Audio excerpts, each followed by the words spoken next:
Hello all. So మనము పండక్కి ఊరికి వెళ్ళా కదా నేను. సో అక్కడ మేమైతే మడి నాటేదానికి ఇలా కాలువలన్నీ చేసాము. కానీ నాటేది మాత్రం మిస్ అయ్యాను. నేను రిటర్న్ అయిపోయాను. హోప్ఫుల్లీ అది హార్వెస్ట్ చేసే టైంకన్నా వెళ్తాను. ఇఫ్ వెళ్తే ఖచ్చితంగా అది కూడా షేర్ చేస్తాను.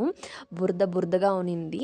అండ్ ఇక్కడైతే మాకు టెంకాయ చెట్లు ఉన్నాయి. నేను ఎప్పుడు చెప్తాను కదా, మేము అక్కడి నుంచి ఆడించుకొని వచ్చి దాన్నే హెయిర్కి అప్లై చేస్తామని.